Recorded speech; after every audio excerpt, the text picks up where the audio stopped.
with another interview. Gonna get a UFC fighter interview as I will be talking with Gillian Savage Robertson, and she is 4-2 in her mixed martial arts career. She was recently a cast member on the Ultimate Fighter Season 20, and she was ranked actually as the 15th seed on this past season's show as they were competing for a world championship, the Women's Flyweight Championship. And she ended up taking on Barb Hanchak, who was one of the favorites to win the tournament on that season, and ended up losing to Barb in the second round via knockout. But she was invited back to compete on the competition and win her UFC debut. And we're going to get her to talk about that and her experience on the show and all that. And I'm sending an invite to Gillian right now. And everybody, here with me, Jim Graham on the MMA World Facebook page.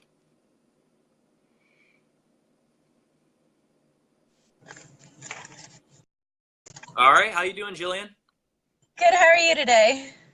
I'm doing pretty good. Of course, I know you're down in Florida, correct? Yes. All right, it's got to be pretty nice there. It's actually snowing right now as I look out my window in Detroit, so I'm sure it's probably a lot nicer down in Florida. Yeah, we woke up in the 80s this morning, so it's Oh, really nice down here. and it has to be a nice change of pace because I know you grew up in Niagara Falls, Canada, so it's got to be nice to spend December in Florida, right? Oh yeah, it's absolutely complete polar opposites of each other, being in Canada to being in Florida. Uh, I don't think I Absolutely. can go back to Canada. I can only go in the cold for about a week now before I'm done with it. I don't blame you at all. I wish I was down there as well as it's starting to snow here. So, as I was telling everybody, of course, you were an cast member on this season of The Ultimate Fighter coming into the show, 3-2, coming in ranked the number 15 seed. When you were ranked 15, did that surprise you at all, or did you think like, well, compared to some other girls that were invited, you feel that was right, or how did you feel it being ranked coming in? I felt like I was a little bit surprised to be number 15, but I also don't have a very impressive record at the moment. I was going in 3-2, so I can understand where that they decided to put me ranked as there. I'm not really sure 100% how the rankings are determined, but I was sort of surprised, but I feel like skill-wise, I don't deserve to be the 15. Now, of course, when you got to fight Barb Honchak, obviously that was kind of like your episode, quote unquote, where they really got to show a lot of your backstory. Obviously, started out training in jiu-jitsu. You're a purple belt in there. And I guess what made you take that jump from just doing jiu-jitsu to competing in mixed martial arts?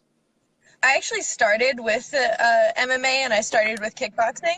And a year and a half later, I started jujitsu and I just fell in love with it. As soon as I put on the gi, it was just, that was my true love. But so I feel like I just excelled in jujitsu a lot more because so I just fell in love with the sport as a whole. Now, you started competing, according to my records, as an amateur in 2013. And how long was that first fight after you started doing, kickboxing and jiu-jitsu and all that? That was 2 years after I started training. Whenever I started training, I was 16, I believe, and I couldn't fight.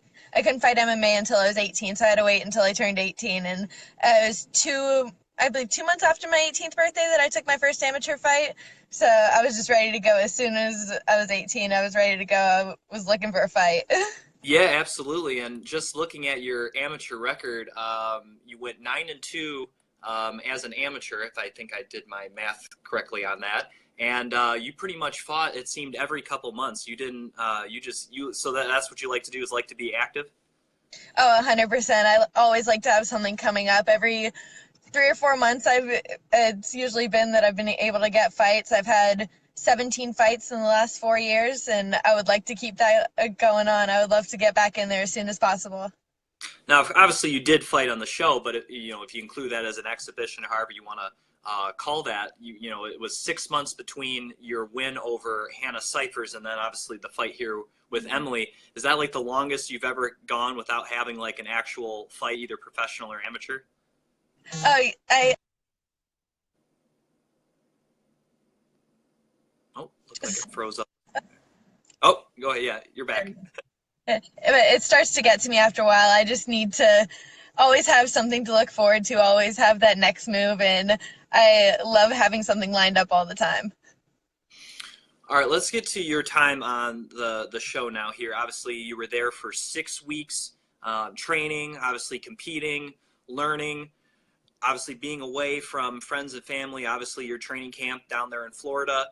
Would you? A lot of people kind of compare it to like a boot camp. A lot of people think it's a tough experience. No pun intended there. Being away from your friends and family. How did you find that whole experience, kind of being shut out and just get to focusing on training mixed martial arts? I felt like it was almost like adult summer camp. Like all of our girls were awesome, all of our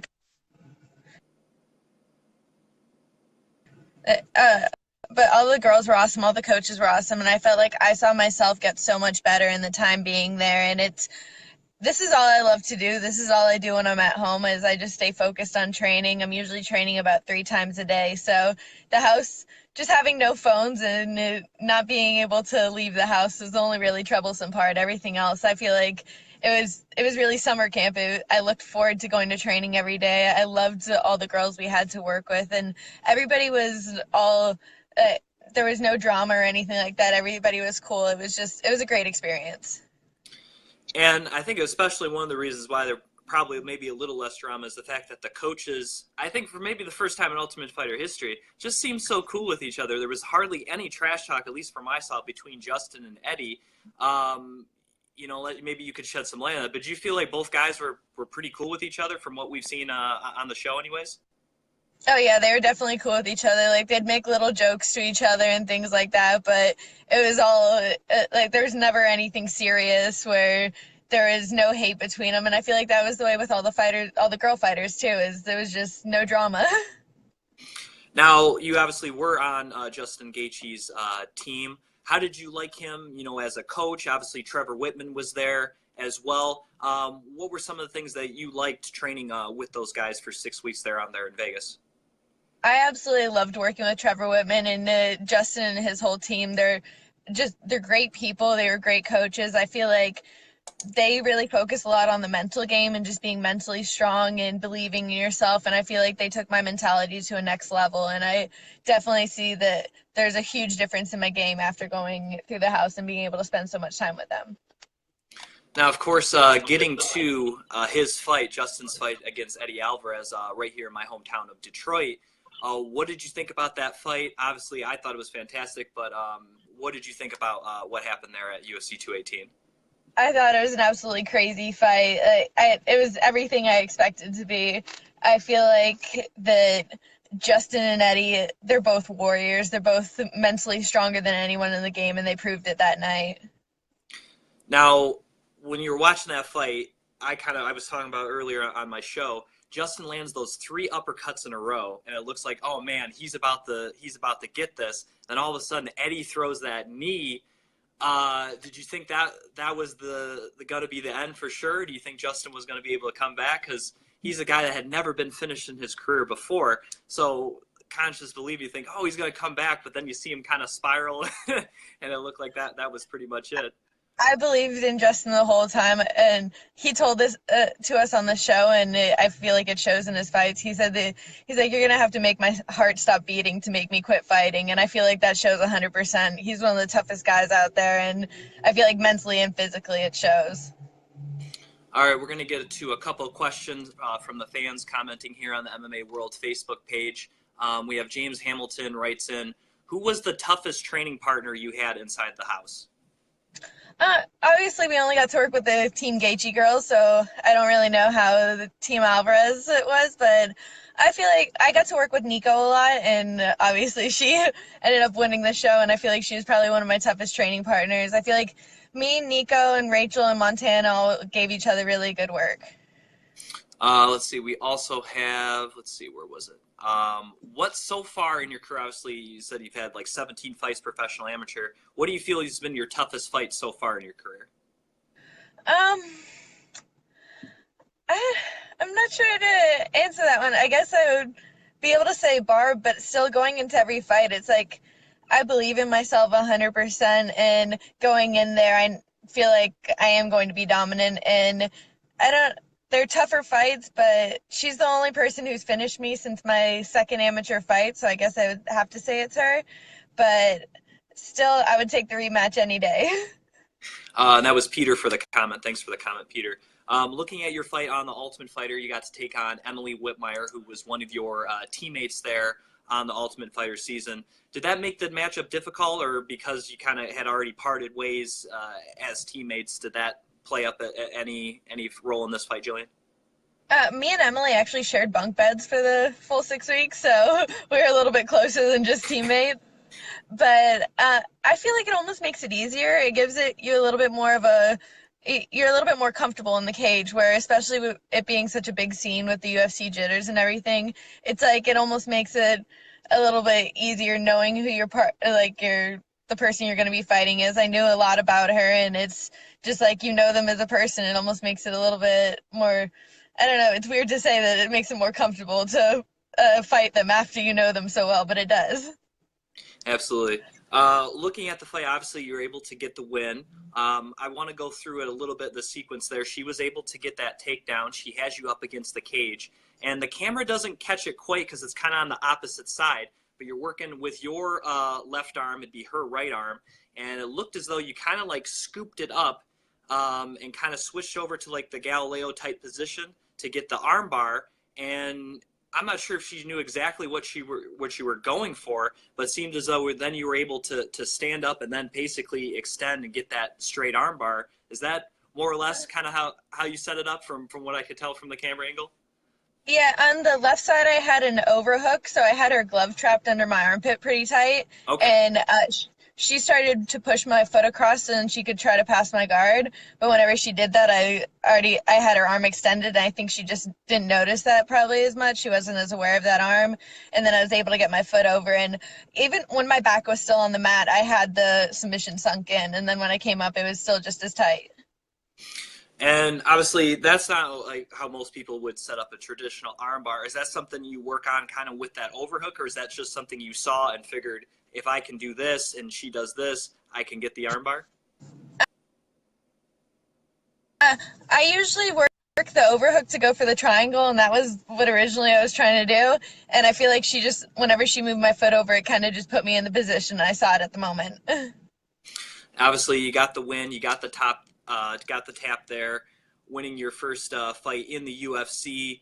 That had to be a nice moment for you. Obviously, you talked with DC afterwards, but is that so far in your young MMA career? That's the top experience for you. Oh, that's 100% the top experience for me. Every other show that I've ever, it's always been just like a smaller MMA promotion. I've never been on a stage this big before, and it's absolutely unreal to be able to get my first UFC victory like that. Got a couple more questions we'll get here from the fans tuning in here on MMA World. Another question from James. How much confidence do you feel you gain being in the house and being able to compete, like you said, against some of the best female fighters in the world? I definitely gained a lot of confidence. I feel like a lot of these girls are girls that I've looked up to my whole amateur career. I just turned pro last year, so it's like I watched Roxanne on The Ultimate Fighter before. I watched Barb and Invicta, and to be able to share the cage with a girl like this, and I feel like I'm not far off of her level. So it definitely is a huge confidence booster to show me where I'm at in this game. We got another question here from Rick. As you were saying, you were normally looking for the triangle with that overhook, but he was asking, have you used that technique as an armbar before? Usually not that one specifically, but arm bars in general, yes. Favorite. So it's definitely something that I go for a lot. Now, I recently started training Brazilian Jiu-Jitsu about 4 months ago, doing no gi and gi, and you mentioned you love training in the gi as well. What are some of your favorite submissions using the gi? Because obviously some of them are not transferable to no gi or mixed martial arts. In gi, I really feel like with the bow and arrow choke, it's also a good transition to the armbar, so I can go back and forth between those, and that's usually my go-to. Let's see. We have any other questions right now? All right. I want to get back to the Ultimate Fighter finales. Obviously, you mentioned Nico, one of your training partners, obviously ended up competing against Roxanne. ended up winning the championship. What did you think about that fight, especially considering Roxanne got notified on less than 48 hours that she was, in fact, competing for the championship? I think both those girls are absolute warriors. They slugged it out for 5 rounds and both showed that they proved that they both deserve to be there. And it was an absolutely awesome fight. And hopefully, I'll be standing across the cage from one of them in the future. Now, of course, in that fight, this was just me, but I wanted to get your thoughts on it too. There were a couple times Nico took Roxanne down. I kind of thought, oh no, why is she doing that? She might have made a mistake there, going to the ground with someone like Roxy. Did you kind of feel that way a few of those times she took her down? No, I didn't feel that way. I feel like I was able to train with Nico a lot in the house, and I felt like she's well-rounded everywhere. She's really good on the feet. She's good. She has decent wrestling. She has decent ground. She has great clinch work. So I felt like Nico's would be comfortable anywhere, and even on the ground with Roxanne, where I feel like that's where Roxanne's really dominated in a lot of her fights. But like I said, Nico's well-rounded, so I knew that she could handle it. Now, of course, obviously that fight materialized once Sajara Eubanks was not able to make weight, ended up being hospitalized in that attempt. Obviously something she struggled with in the 3 fights there on the house. Did that surprise you at all that she wasn't able to make weight for this fight, considering she, instead of, making weight 3 times in 6 weeks is tough. I think that's one thing. But when you have a full fight camp to do it, did that kind of surprise you at all that she wasn't able to make weight this time?